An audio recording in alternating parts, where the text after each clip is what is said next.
Thank you so much. I will keep this short in the interest of time. I think everybody has already kind of expressed a lot of what I wanted to say. But in general, I think so. The work that we do here at the hub and across the world has really been focused on innovation and finding ways to bring together, making that innovation work across the world, but always making sure that impact is happening, in a holistic way.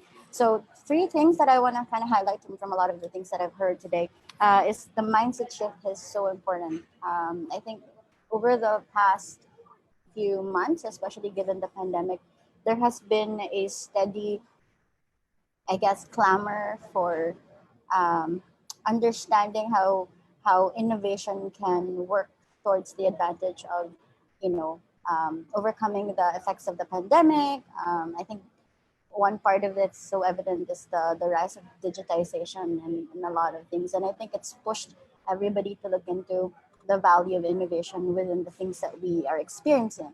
And one of which is, I think, obviously, it's so present in transport. So linking to that, I heard it was thrown out today saying how it needs to be user centric. And I think one of the things that we really need to see more of is the inclusivity of gaining and gathering insights from people, from stakeholders, whether they're government and corporations and you know passengers and vehicle owners, right? I think we have yet to see a dynamic coming together of stakeholders to try to gain insights that could be used again and again. And I think insights from people are evolving much because our needs evolve through time. And as we try to mitigate a lot of the changes in the world, I think this has to be the gaining and the gathering of insights and data has to be continuous. It needs to be, perpetual, if I may, right? And so that would be a great thing to kind of see moving forward. And it's become easier, I think, right? With the rise of social media, gathering data has never been more easy for government, for the people who are involved in making policies and laws, right? So there, and I think in general, right? So for me, a lot of the things that I always wonder about is when we talk about commuters. I think I will not say that I'm necessarily somebody who uses public transportation, but I use Grab enough to say that I have a bit of an understanding as to how the ills of that, right? That whole experience. But I think for all of us, the real question is, what is our idea of really truly making transportation accessible to people? In the last, given especially this pandemic, it's become so much more, I guess, more real to us to define that, right? And for me, it's now defined as something that is safe, something that is comfortable. You need to feel okay when you're sitting with other passengers, I guess, involved, and affordable, right? So how that's being met by transportation suppliers and the government for aiding this kind of for aiding transportation to happen. I think those are three simple things that we can continuously look at, and I think it's going to continue having a deep need to be resolved. Right? How do we make it safe? How do we make it affordable, especially for the general public?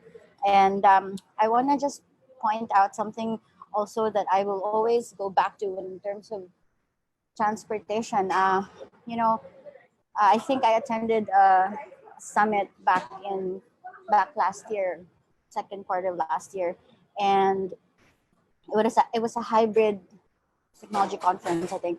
And I heard that 69% of air pollution in the Philippines comes from vehicles, which 90% of which come from Metro Manila daily.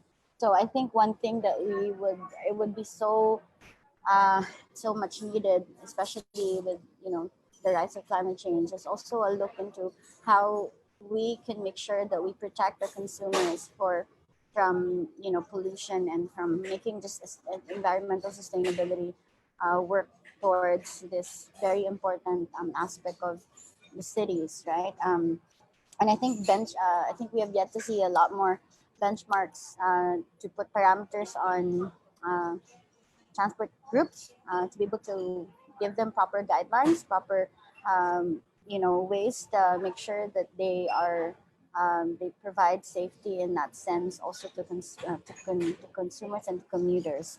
Um, Recently, I got in a talk with one of our hubbers, one of our partners in the community, and the question was uh, for jeepneys, right? So right now, I think only about 40% are back on the road, right? I don't know if my numbers are correct, but something along those numbers are back on the road for a certain, I think, for some special kind of routes. And my question is, until when can we sustain this for the public?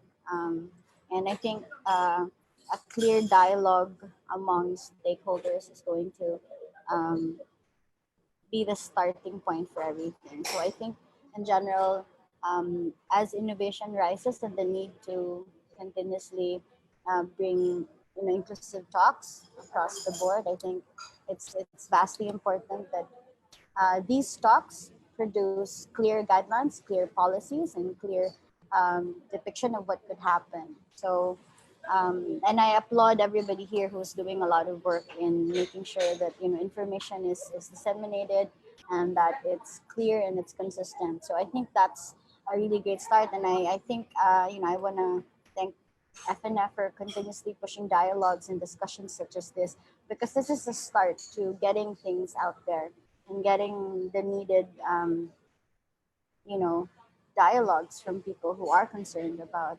these topics. So that's all I'm going to say. I know we are trying to wrap the time. So thanks so much.